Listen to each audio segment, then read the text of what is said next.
Alright, so next up we're going to start transitioning a little bit around my partner. We actually might go into a little bit more detail on sort of sub-positions in this side control position. So first up, they may all look very similar, especially for when you first start, but if you break it down in those 2 points of view, where are my points of control and where's my weight displaced, these positions become very different and like really meaningfully different. So first up, we're going to start applying weight to my partner's hip.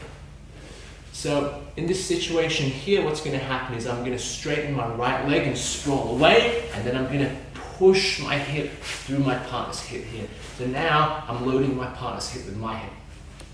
What you'll notice is I've sacrificed my shoulder position here, but then what's happened is I've gained back hip position here. So I've got 1 point of control, 2 points of control out of my underhook, and I've still got my position around his head here. Now, the question is, well, why would you transition on your partner?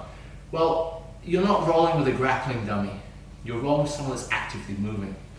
So there's a really nice little conceptualization here. If my partner hip escapes away from me a little bit, all of a sudden, this short-based south control is no good to me because I'm not controlling his hip anymore. So as he hip escapes away from me, I open my hip up and I can start tracking his hip and shutting down his escape. Okay? That is where that sort of notion of Jiu-Jitsu being a chess game comes in, where he does something, I do something, he does something, I do something. I think Harley Gracie was talking about how it's like, no, Jiu-Jitsu is not like that. It's you do something, I do this. Oh, you do something, I do this. I think the analogy of Jiu-Jitsu being a chess game is completely crap and wrong. Okay, being a chess game implies we get turns. Okay, whereas to me, Jiu-Jitsu is like a first-person shooter. Jiu-Jitsu is occurring on a timeline. Okay, there are no turns. Like in that timeline, you can do any number of things. Okay, and what you're really doing in this situation is, yeah, he moves, but as he moves and adjusts his hip position and spinal alignment, you have to chase and adjust those positions as he moves. Okay, it's not just a static game where you stay there tight, holding onto your partner. So that's the first sub position we're looking at. What we're going to look at now is we're going to start transitioning to our reverse switch-based position towards his head. So right now, I've got weight in his chest. Right now, we've looked at weight on his hip.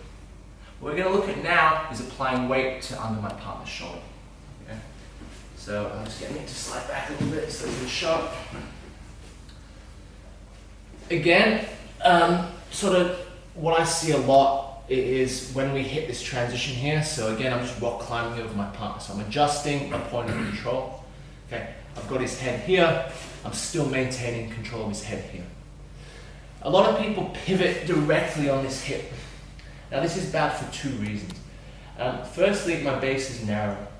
So if my base is narrow, what we've already talked about is if my base is narrow, my partner requires less leverage to sweep me. So all he's got to do now is sort of bridge into me lightly and he can push me right over. The second thing that's going on is in this situation, I'm not opening his lat, I'm not disconnecting his arms from his body at all. Now, this is a really cool sort of concept to really understand in Jiu-Jitsu, especially when you get better and start having a more complex top game.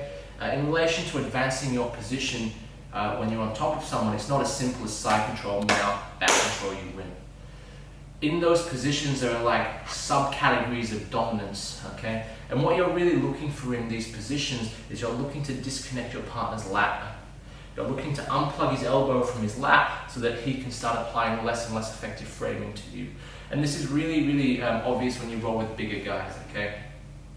People that say that Jiu-Jitsu isn't about strength are full of crap. You know, they're living in Krav Maga, Aikido, Hapkido land, right? Really, strength gives you such an advantage in terms of you don't need to be effective or efficient with leverage generation anymore. It makes it quite difficult for someone that is smaller with less technique to beat someone that has maybe even less technique than them but are much stronger. The beautiful thing about starting to see how you disconnect your partner's sort of power source is this is how you actually beat big guys, okay? So when Nick's lat is not connected to his body anymore, he can do much less to me with that arm. He can't frame me and be as effective anymore. So your goal when you're on top is really to start unplugging all his ability to create leverage and power by exposing these muscle groups so they can't be working anymore.